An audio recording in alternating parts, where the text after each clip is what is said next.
In the name of God, our Creator, our Redeemer, and our Sustainer. Amen. Please be seated.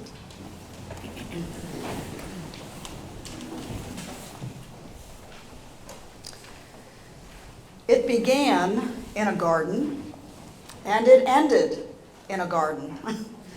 The fall and the rising up of humankind. As Paul says in his letter to the Romans, just as one man's trespass led to condemnation for all, so one man's act of righteousness leads to justification and life for all. Of course, the men Paul is referring to in Romans are Adam and Jesus. Adam's story begins in the Garden of Eden, and Jesus' story ends, or rather begins anew, in the Garden of the Empty Tomb. We all know the story of Adam and Eve, how God gave them everything they could ever want. The only thing God asks of them is not to eat of the tree of the knowledge of good and evil, or they will die. And being rather naive, I think, in their pursuit of wisdom, they disobey God and eat of this tree. And while they do not die physically, deaths do occur. For what Adam and Eve do, rather cluelessly, is basically destroy the goodness of their primary relationships. For their primary relationships were good, as God called all of God's creation good. And by good, it means that these relationships were healthy, safe, honest, trustworthy, advantageous, and wholesome. And what are these primary relationships? If we read the creation story, we find that there are 4 prominent relationships. Number 1, their relationship with God, the spiritual domain. Their relationships with each other, the social domain. Their relationship with God's creation, the physical domain. Their relationship with their very selves, the mental domain. By destroying the goodness of their relationship with God, to them God was no longer a loving parent who could be trusted. Spiritually, they now feared God, ran away from God, and hid. By destroying the goodness of their relationship with each other, socially, they were now no longer helpful partners. Their relationship was not safe and was no longer trustworthy. It was now every Adam and Eve, or every man or woman for him or herself. If there ever was a supreme example of scapegoating, it is Adam.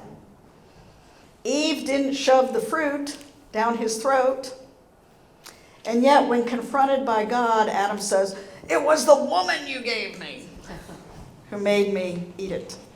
He was willing to throw her under the bus. By destroying their relationship with God's creation, physically, now they had to work hard for everything. Their shelter, their food, their survival. No longer was everything good provided for them. Creation became a thing to be exploited, not cared for, not protected, but for them to dominate for their own needs. And by destroying their relationship with one's own self, mentally, their self-esteem became unhealthy.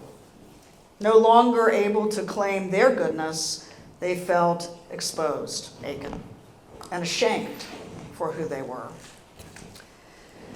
It all began in the Garden of Eden. And thankfully for us, the story of humankind doesn't end there. For Jesus, by his uprightness, his honesty, his integrity, his goodness, summed up in the word righteousness, reconciled us once for all to God, to each other, to creation, and to our very selves. But first, it is not a garden we find Jesus in today. Rather, we find him in the exact opposite, the wilderness or the desert. There, Jesus has nothing he needs to survive. No food, no water, no shelter, no helpmate to assist him, and no guardian to keep him from danger. The only thing Jesus has is his unwavering trust in his God and his willingness to be obedient to God, who calls him my beloved Son. You see, Jesus does what Adam and Eve could not do. They could not resist the temptation of putting themselves first by eating the fruit. They could not resist the temptation of obtaining the riches of wisdom. They could not resist the temptation to try to be like God, thus worshiping and serving only themselves. After his temptation in the wilderness, we know Jesus has been faithful and obedient and has kept his relationships right because God appears to him.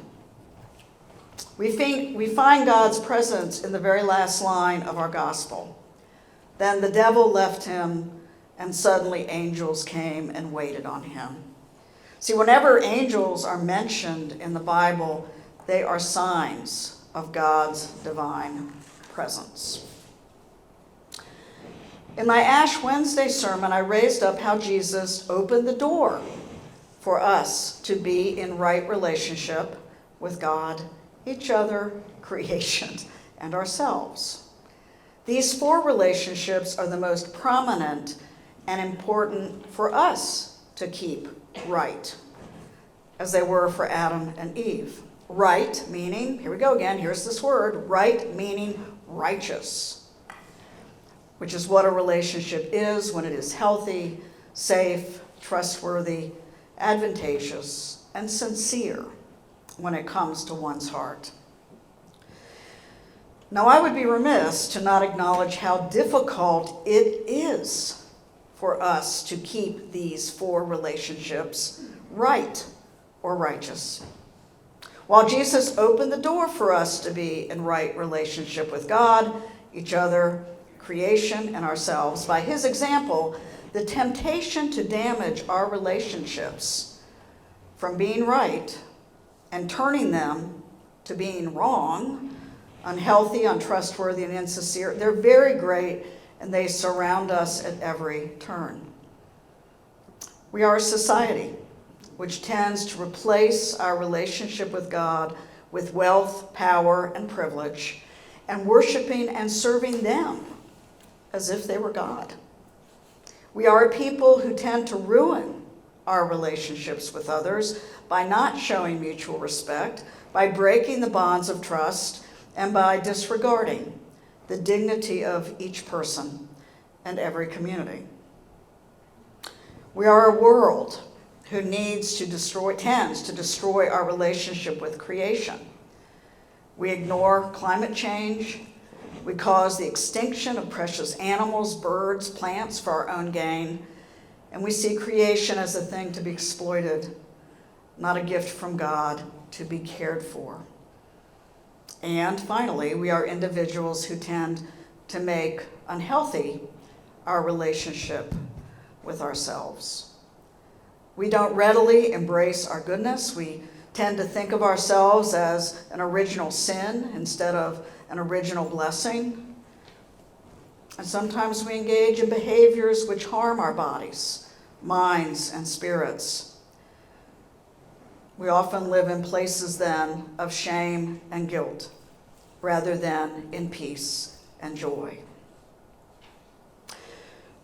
My friends, as we begin the season of Lent, let us recommit ourselves to making right anew our most significant relationships with God, each other, creation, and ourselves.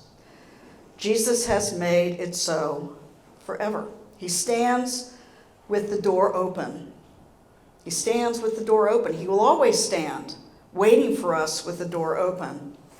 There is nothing and no one blocking our way to choose life rather than death, as Adam and Eve chose to do. Therefore, my prayer for each of us this day and Lent is that we choose wisely and rightly to walk through the open door that Jesus offers to us. Amen.